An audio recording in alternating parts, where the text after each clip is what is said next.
If I make dry, then the flaws will be obvious. But, so far what I've had and what my friends seem to think is that it holds up against anything we can get commercially. Yeah. And dry fulling in traditional. It's one of those things where I feel like I'm not learning from mistakes because I haven't made mistakes yet. I need to make some more mistakes to learn from them. P likes to say that he's a big believer in start with traditionals because if you can make an amazing traditional, then everything else is gravy and it's easy. Because there's that whole no place to hide thing, and right. That's the thing, and I judged dry and semi-sweet trads in the pro competition at MCI this year. And I'm sorry. So did I. I was with you on the That's drive. right, you were with me, yeah. And they were awful. Oh, my God, they were terrible. No. They were not even drink. Yep. I mean, we're not talking just like not great. They were so bad. I'm surprised they put them in bottles. They should have been dumped on the sink. They were terrible. You know what? I felt so bad, too, because the next, the meeting that the Front Range people that we do, we meet over at Deborah's at Queen Bee Meadery, and I was saying how that you and I had sat there and judged that and how terrible they were. Oh, God. I felt really bad because Deborah stood up and say, "Hey, I won the Golden Net category." We didn't get those ones, Ryan. We got there were a couple of good ones. Yeah. I don't remember if we did or not. And Most of them we were amazed they even bothered to send them in, huh? Like, did you taste this first before you put it in the bottle? Right, yeah. Did somebody even try this? It was awful. But I got a chance to grab a couple of bottles of the leftovers of the meads, and we didn't know which meads were what.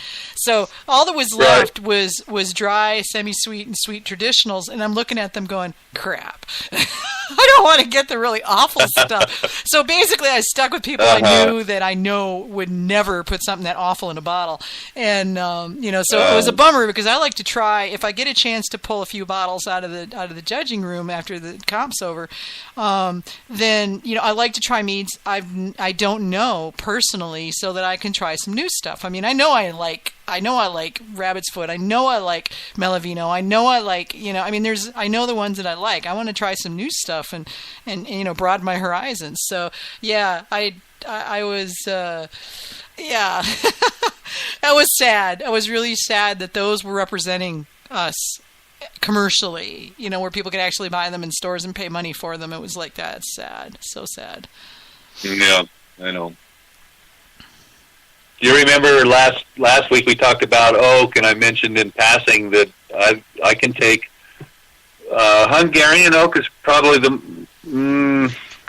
probably has the most structure and tannins in it, and you can use it without getting a lot of flavor in it. And I've taken some really sweet meads, and they'll still measure sweet with your hydrometer, but by leaving Hungarian oak in there, it'll dry them out perception-wise. And so you can have a really bone-dry mead or fairly bone-dry, and yet it still has big, thick volume. It has, massive mouthfeel, big legs on the wall, all the things that a bone-dry won't have. So it feels and tastes like a sweet wine or sweet mead, outside the fact that the perception makes you think that it's a lot drier because of the way it finishes out. Yeah. For sure. So anyway, let's move on if we don't have any questions. And you listeners, call us up.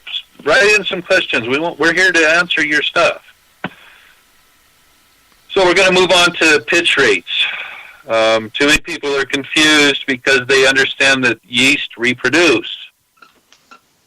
I was on a Facebook work group of winemakers about a week ago, and I mentioned some stuff, and oh my God, I got 40 enemies screaming at me within minutes. And the question was from someone that wanted to make 40 gallons of of wine, was one packet of yeast enough? 1 5-gram packet, is this enough to make 40 gallons of wine? And I'm here to tell you, 85% of the people that answered said yes. And I said, no, it's not. And I gave them some links to read. They wouldn't bother to read the links. All that's science that we didn't, that's not how Grandpa did it. And eventually, just a couple days ago, I took myself, you have to get you have to ask to be admitted into the group, and I took myself out of the group just so I wouldn't go there anymore and want to argue with. And I wasn't arguing, but it, I got a lot of flack when I was standing up to 30 other people saying that one 5-gram packet was enough to do 40 gallons. It's simply not. So I want to try to eliminate confusion about that. How much should I use? It is true on the Lalvin yeast packets that are 5 grams, it says one packet will do 5, and it maybe even says 6 gallons of wine. I'll let you guys, the co-host here, what's the difference between just a basic wine must and a basic mead must? Well, a basic wine must has got almost all the nutrients that you're going to need for your yeast to be happy, whereas a mead has almost nothing except sugar. What would the basic wine versus a basic mead gravity be different? Well, that totally depends on what you're making your mead. You can make your mead match a wine, or you can make it be a short mead and be closer to a beer level, or you can make it something like 18 or 20%. So it totally depends on what you're making in your recipe. Would you agree with me? Most wines are probably 12 to 14% ABV and rarely go above that? Typically 10 to 12% is most wines that I'm familiar with. Reds are typically 12 to 14, whites are typically 10 to 12. Okay. Yeah. What about pH differences? Well, pH is completely different, and the buffering ability of grapes is remarkable as well. So yeah, fruit has a lot more ability to buffer the pH, which is to keep it the same no matter what the yeast is doing to it. Whereas honey has its own acidity, so you have very little ability to absorb what it's going to do to your pH. So that is one thing you really do have to watch is your pH. That's exactly right, and so they're terribly different. But even so, you can't take a 5-gram batch of yeast and make 40 gallons of wine out of it. And we're going to talk about why you can't do that right now. Let me ask you first: can you overpitch yeast? If you were to overpitch yeast, the numbers would be so ridiculous that you would go, I would have never even thought that I could pitch this much yeast and be overpitched. Yeah, I know there's no damage, right? There's no way you can put too much yeast in. I mean, maybe if you put a pound of yeast in a 5-gallon batch, that might be too much. But when we're talking in 10 or 15, even at 10 or 15 grams per gallon, I don't think that's overpitching. Yeah. I was talking to a friend of mine that has worked at Dogfish Head for like 12 or 15 years as a brewer there. And he said that their scientists figured out that they put enough yeast when they pitch that by the time the yeast has budded 6 times, mind you, they've eaten through all the sugar. Yeah. Now here's why. Is it true that yeast reproduce? Yes.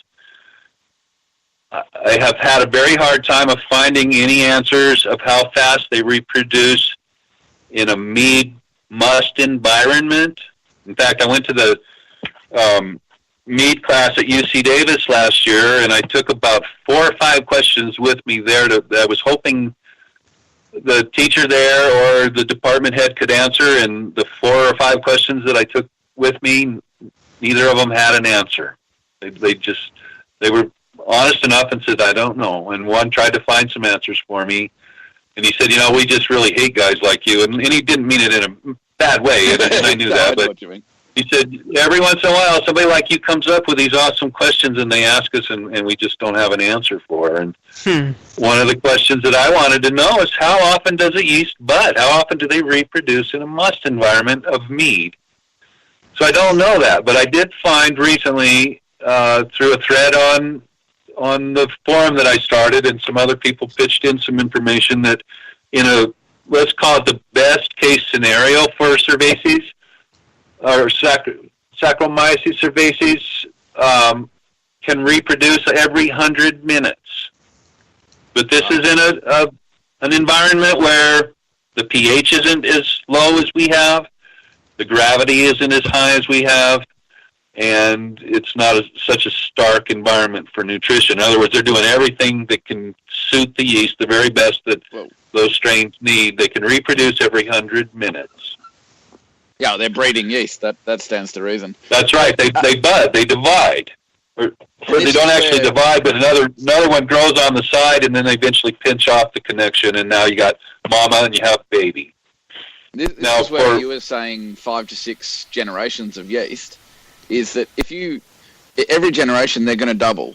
So if you double pick your yeast, you're just going to get 5 generations instead of 6. It's not it's not going to hurt.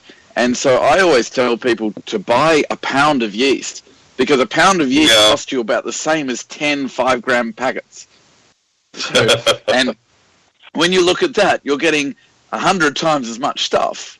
And so you can just grab a spoonful and dunk it in there. I don't even weigh it anymore. I just grab 2 tablespoons and throw it in a 5-gallon batch, and it goes. Like, there's no. So do you not have Go Firm to rehydrate in? I don't use Go Firm to rehydrate. I do rehydrate, but I rehydrate in water. Okay. Yeah. So those things are coming to Australia now. The Go Firm and the Firmade, they're easier to get, but I still haven't incorporated that. Until a year or two ago, it was impossible to get in under 10 kilos at a time, kind of thing. Right. Okay, I understand. Here's something people don't realize, that the folks that say, well, yeah, one pack turns into 10 packs in an hour or two in the must, or you can build a starter.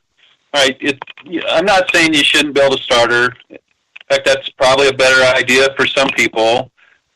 But here's what's going on in the background that I didn't know until just recently, and I don't think most people know this either, quite frankly. So let's say they reproduce every 100 minutes, or we'll just say an hour and a half to make it easy for the example that I want to talk about. Let's say we have a mama that was just born, and she doesn't have any scars on her body because she hasn't divided yet, okay?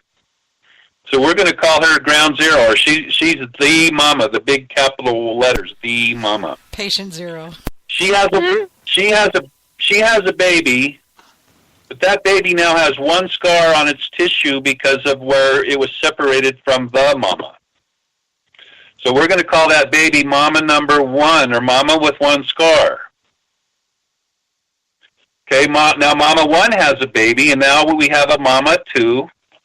What do we see on the cell wall of mama 2? Yeah, 2 scars. 2 scars, correct. Okay, now, I also didn't know how long a cell could reproduce until it was not able to reproduce anymore. And one of the questions that I had last year that we're not able to answer were, do they stop reproducing because they reproduced enough, or do they stop reproducing because they turned 50 and the doctors tell them you shouldn't have any more babies or they're going to be You already know yeast don't read the instructions. Come on. They're like rabbits. They're like rabbits, you know? Yes, indeed. Here's what I've learned, but I still haven't gotten some of my answered. And it doesn't really matter, except I'm one of those guys that I got to know these things for whatever reasons. Yeast can multiply about 25 times before they can't have any more babies. So let's say B mama could eventually have 25 babies. So mama number 25 has 25 scars on her body when she was born. Okay, you getting this, guys? Yeah. Yep. Now, so the question is still begged to be answered. Did she have to stop producing because she's too old? Or does mama number 1 that now has 25 scars and can't make 26? I'm guessing it's not because she's 4 days old, but I think her whole entire body is so made up of scar tissue that there's not enough unscarred I just think she's so scarred up that she can't grow, she can't extend herself anymore to make another baby. The other thing